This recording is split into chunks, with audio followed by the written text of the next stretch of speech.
नमस्कार दोस्तों, राजस्थान प्रोग्रामर भर्ती 2024 जो आरपीएससी द्वारा आयोजित करवाई जा रही है, उनमें पदों की बढ़ोतरी करते हुए कुल 352 पदों के लिए भर्ती हो रही है। इसके फॉर्म रीओपन कर दिए गए हैं।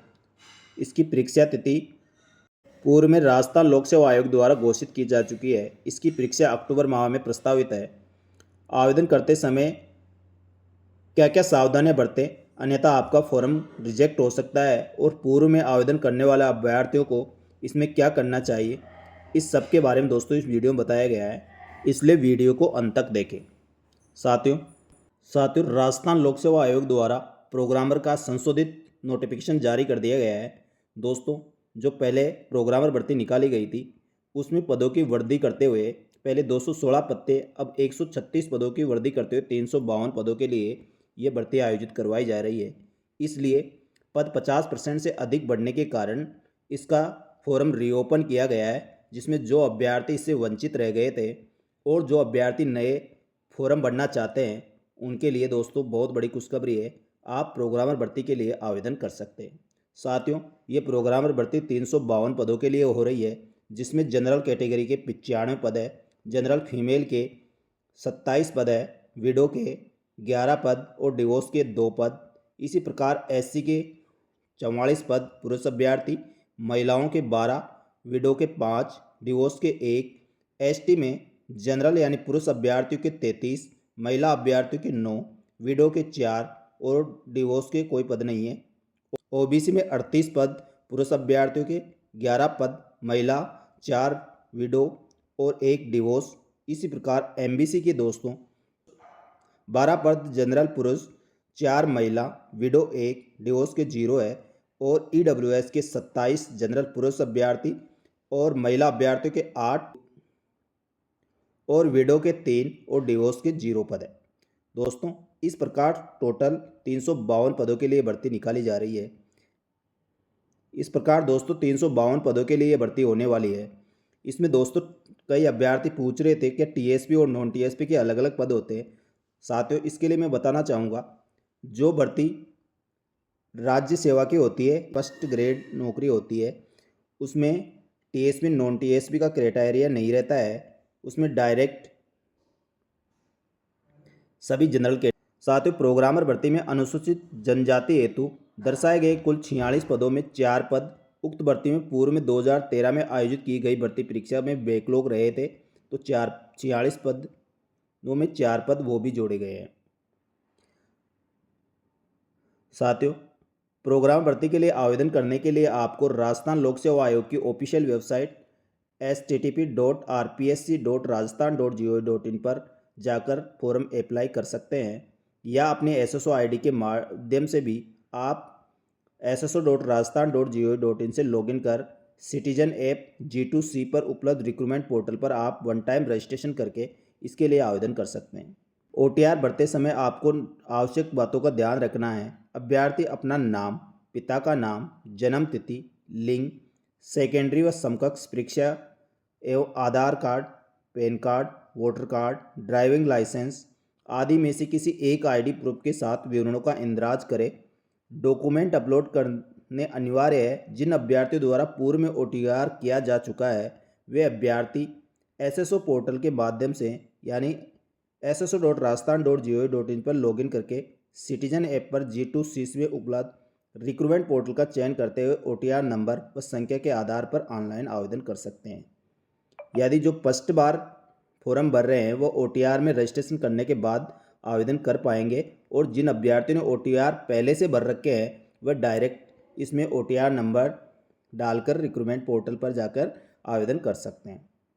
साथियों, अभ्यर्थी द्वारा वन टाइम रजिस्ट्रेशन करने के बाद ओटीआर प्रोफाइल में स्वयं के नाम, पिता का नाम, जन्म तिथि, लिंग, सेकेंडरी व समकक्ष परीक्षा का विवरण, Aadhaar card, PAN card, voter card, driving licence आदि विवरणों में किसी प्रकार का संशोधन किया जाना संभव नहीं होगा। अतः ओटीआर करने से पूर्व आप आधार कार्ड या जनाधार कार्ड एसएसओ प्रोफाइल में अंकित विवरण का शैक्षणिक दस्तावेजों में अंकित प्रविष्टियों में सावधानीपूर्वक मिलान सुनिश्चित कर ले, और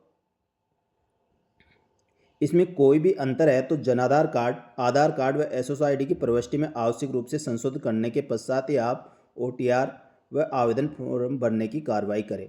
तो आप दोस्तों इसका विशेष रूप से ध्यान रखें, आपका जनाधार कार्ड में और आधार कार्ड में सही डिटेल होने के बाद ही आप इसके लिए आवेदन करें। यदि उसमें किसी प्रकार की त्रुटि होती है तो आपके फॉर्म में भी वही त्रुटि होगी। और क्योंकि दोस्तों आजकल सारा डेटा SSID के माध्यम से ऑटो फिल होता है और SSID में जनाधार व आधार कार्ड के बेस पे डेटा आता है, तो आप इन चीज़ों का विशेष रूप से ध्यान रखें।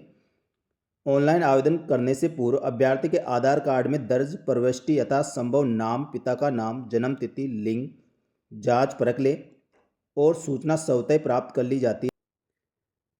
यदि आधार कार्ड में लगी हुई फ़ोटो 3 वर्ष या अधिक पुरानी है, साथ ही इस बात का विशेष रूप से ध्यान रखें, आधार कार्ड में लगी हुई फ़ोटो आपकी 3 वर्ष या इससे अधिक पुरानी है तो ऑनलाइन आवेदन करने से पूर्व आधार कार्ड में अंकित त्रुटियां प्रविष्टि व फोटो के अपडेट कर ले ताकि सही सूचना आवेदन पत्र में दर्ज की जा सके। परीक्षा आयोजन के समय प्रवेश पत्र में प्रिंट फोटो का मिलान आधार कार्ड से लगी हुई फ़ोटो से किया जाएगा। तो जिन अभ्यर्थियों के आधार कार्ड में 3 साल या इससे अधिक पहले अपडेट करवाई गई थी उसकी फ़ोटो को आप अपडेट करवा लें, क्योंकि दोस्तों इससे 3 वर्ष या इससे अधिक पुरानी फ़ोटो होगी तो आपके प्रवेश पत्र में जो फ़ोटो प्रिंट होकर आएगी वो इसी के बेस पे आएगी और आपका प्रेजेंट टाइम में जो आपका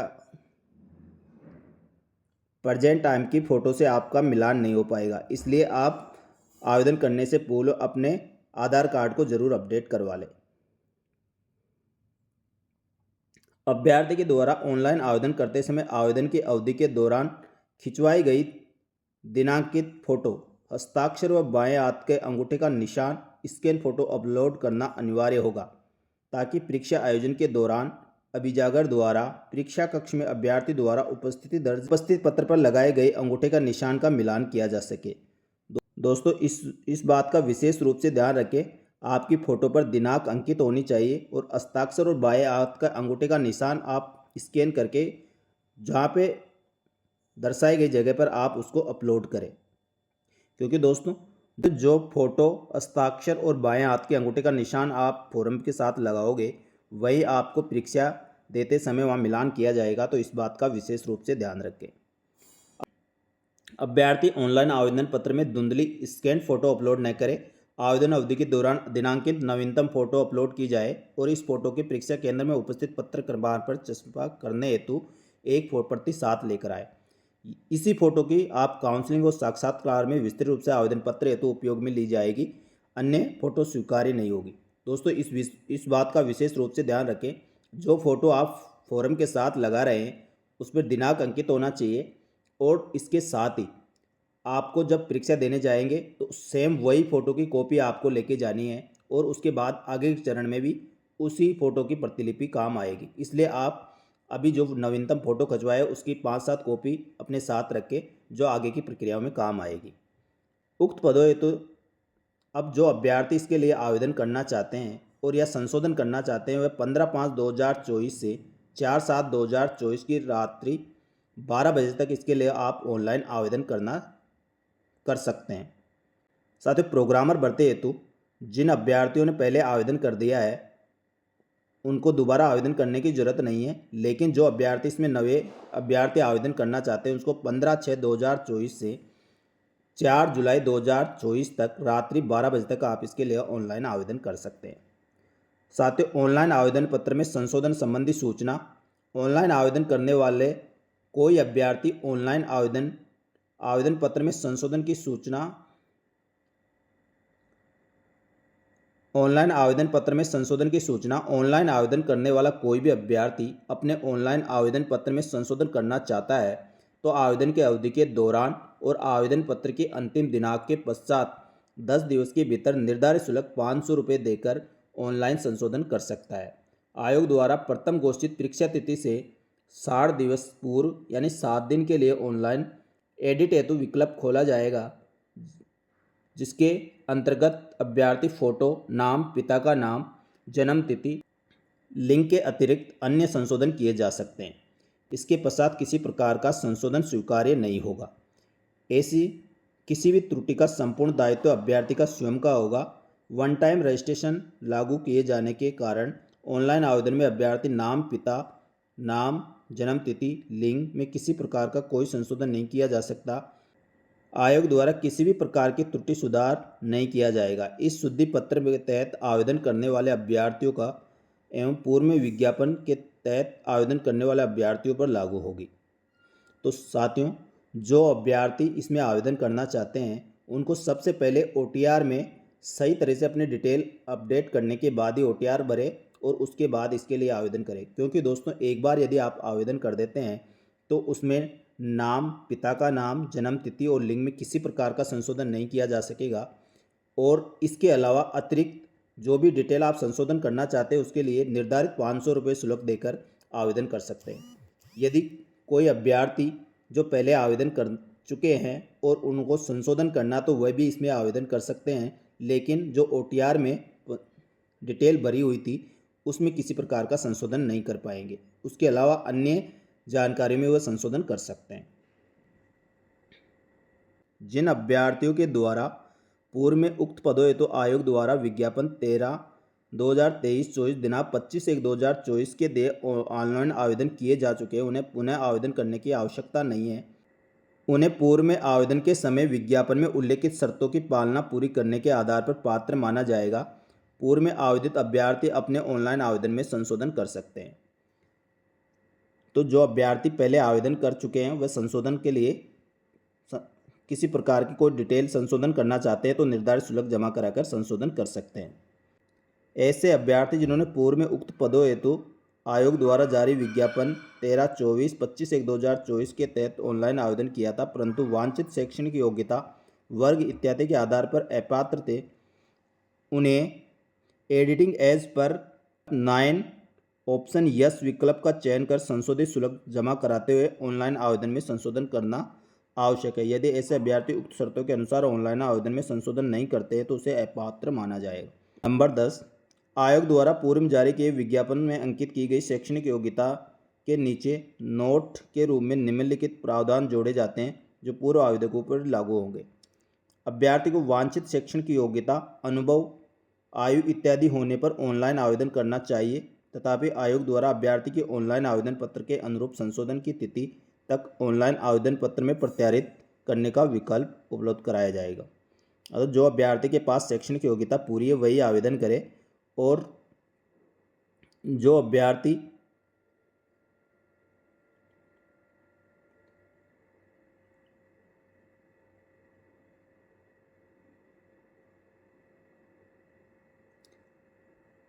असत्य व गलत सूचना के आधार पर आवेदन व अहार्त नहीं होने पर प्रत्यारित नहीं किया जाना दंडनीय IPC की धारा 182 के तहत दंडनीय अपराध है। ऐसे अभ्यर्थी कालांतर में काउंसलिंग, पात्रता साक्षात्कार के दौरान अपात्र किए जाने और आगामी 1 वर्ष की अवधि के लिए परीक्षाओं से वर्जित या डेफर कर दिया जाएगा।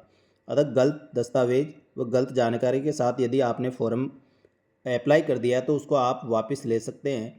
यदि बाद में ऐसा पाया जाता है तो उसके खिलाफ कठोर कार्रवाई करते हुए 1 वर्ष से सभी भर्ती परीक्षाओं के लिए निष्कासित कर दिया जाएगा। पूर्व में जारी विज्ञापन आवेदन पत्र के बिंदु 11 में निम्नलिखित प्रतिस्थापित किया जाता है। अभ्यर्थी आवेदन की अंतिम तिथि तक वर्जित की जा चुकी शैक्षणिक योग्यता, अनुभव, विषय आवेदन पत्र में स्पष्ट व आवश्यक तौर पर अंकित करें, क्योंकि यदि ऐसे पूर्व में अर्जित शैक्षणिक योग्यता, अनुभव आवेदन पत्र में अंकित नहीं किया जाता है तो आवेदन की अंतिम तिथि के पश्चात ऐसे योग्य अनुभव विचारणीय नहीं होंगे। केवल आवेदन की अंतिम तिथि के पश्चात अर्जित शैक्षणिक योग्यता, अनुभव की बाद में विचारणीय होंगे। तो इन चीज़ों का आप विशेष रूप से ध्यान रखें।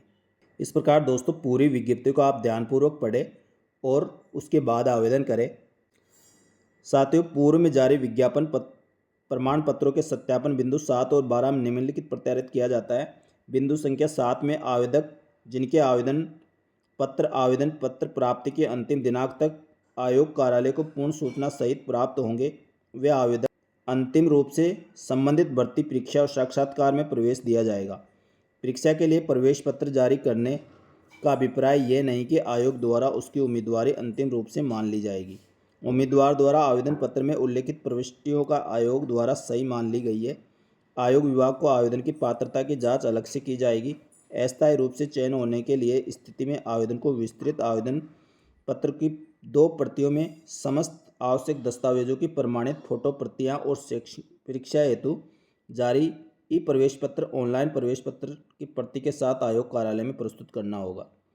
तो दोस्तों, आयोग द्वारा उम्मीदवार की पात्रता की जांच करते समय मूल प्रलेखों में पात्रता की जांच करते समय आयु, शैक्षणिक योग्यता, अनुसूचित जाति, अनुसूचित जनजाति, पिछड़ा वर्ग, अति पिछड़ा वर्ग, आर्थिक दृष्टि से कमजोर, उत्कृष्ट खिलाड़ी, भूतपूर्व सैनिक, अनुसूचित क्षेत्र, विधवा, विभिन्न विच्छिन्न विवाह, तलाकशुदा, परित्यक्ता, विकलांगता, राज्य कर्मचारी, गैर राजपत्रित कर्मचारी, मंत्रालय कर्मचारी, विभागीय कर्मचारी, अन्य शर्तों की पालना नहीं करने के कारण यदि अभ्यर्थी की पात्रता का पता चलता है तो इस परीक्षा हेतु उसकी उम्मीदवारी को किसी भी स्तर पर रद्द किया जा सकता है, जिसकी जिम्मेदारी स्वयं अभ्यर्थी की होगी। नंबर बिंदु संख्या 12 में विच्छिन्न विवाह, तलाकशुदा, परित्यक्ता की श्रेणी में महिलाओं की ऑनलाइन आवेदन की अंतिम दिन तक व विधवा महिला को आवेदन की अंतिम तिथि तक विधवा द्वारा वर्ग श्रेणी संशोधन करने और वर्ग श्रेणी की दिनांक और पुनर्विवाह नहीं किए जाने संबंधी शपथ पत्र प्रस्तुत करना होगा। इन सबके अतिरिक्त उक्त पदों की शैक्षणिक योग्यता, आयु, अन्य शर्तें पूर्व में जारी की गई विज्ञप्ति के अनुसार रहेगी। तो दोस्तों, आवेदन करते समय आप इन सब चीज़ों का ध्यान रखते हुए आवेदन करें और जो अभ्यर्थी पहले आवेदन कर चुके हैं वह निर्धारित शुल्क जमा कराकर किसी प्रकार की त्रुटि रह गई तो उसको संशोधन करवा सकते हैं। दोस्तों, इसी प्रकार प्रोग्रामर भर्ती के संबंध में नवीनतम व ताज़ा अपडेट के लिए हमारे यूट्यूब चैनल व Telegram group RKM take info को ज्वाइन कर ले। आपको समस्त भर्तियों की जानकारी यहाँ पर मिलती रहेगी। धन्यवाद। जय हिंद, जय भारत।